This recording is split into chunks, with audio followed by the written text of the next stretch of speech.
Hey, welcome back to LiveLeanTV. So today on my workout program, I have scheduled sprints to do. I have 6 sprints, 100-meter distance, but we're in quarantine right now and I don't have access to a treadmill because I don't own one, and I can't go to any public places, and the track is closed. Where I normally would go would be our local high school track, but that's closed. So I have to use what I have. So what I'm gonna do is measure out 100 meters distance on the street in front of my house. And then I'm also going to show you 3 other best alternatives for sprints if you're in a similar situation. So I'm going to give you 4 total options that you can do to replace treadmill or track sprints. One quick disclaimer before I start this is that I just want you to know that a sprint is a relative term. It means as fast as you can.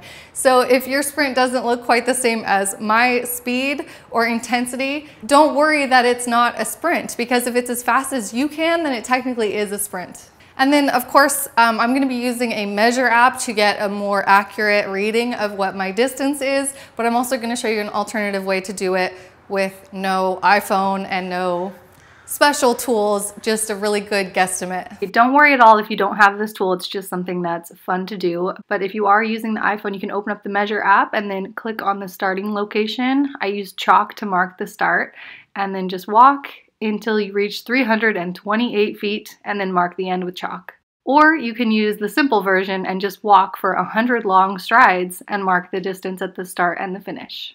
Make sure you complete a good warm-up first so you're stretched out and body's warmed up and ready. Get into your sprinter stance and then take off. Run as fast as you can with long strides and pumping your arms until you reach your finish line. Once you get there, you're gonna slow down and then walk your way back to the starting line. In between sprints, you can do a couple of stretches and then just some deep breathing and wait until your rest period is finished and your heart rate comes back down, and then get ready and go for your next one. Keep working to at least maintain the same speed that you started with or improve your speed on your next sprints.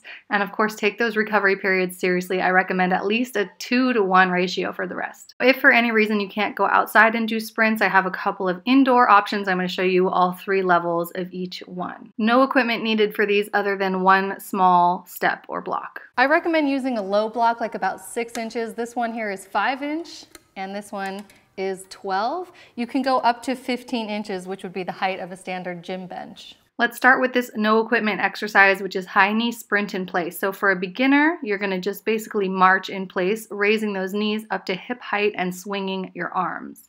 Then for intermediate, you can add a little hop to it and still kind of pace yourself. And if you're advanced, high knees and as fast as you can, keeping your core super tight. Next up are those step hops, which you do need a small step for, 6 inches if you're a beginner, and you're basically going to press your toes on it, hop up, and change feet in the air.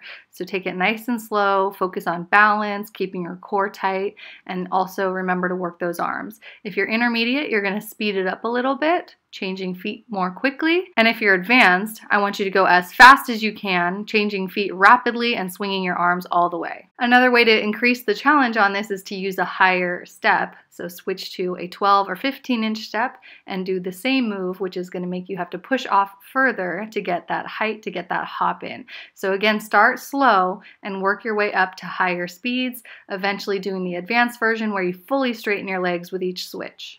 And the third alternative option is to do power jumps. So bend your knees just slightly to get into a semi-squatted position, swing your arms back, and then swing your arms up and reach up to power off the ground.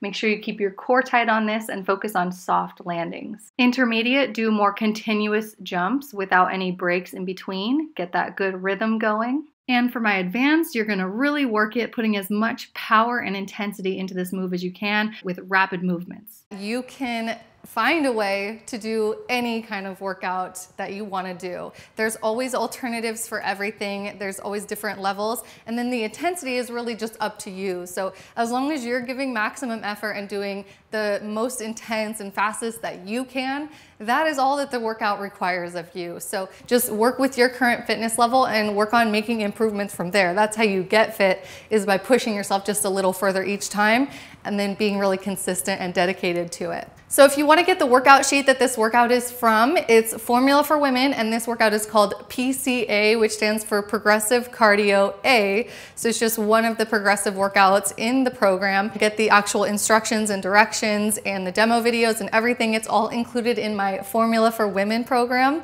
which I'm on week 5 of right now. So the link is in the description box below. It's a full program that includes full body strength training as well as quick, fun, fat burning cardio like this one. I'm always getting asked about how to get rid of trouble zones, whether it be thigh fat or belly fat or arm fat, whatever. The answer is to train your full body and focus on a fat loss transformation, which is what this program does for you.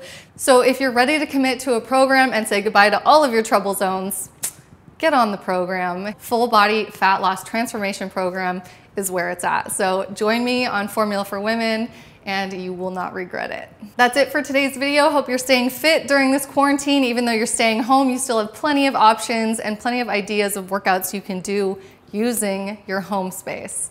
So I'll see you in the next one. Comments down below and keep living lean.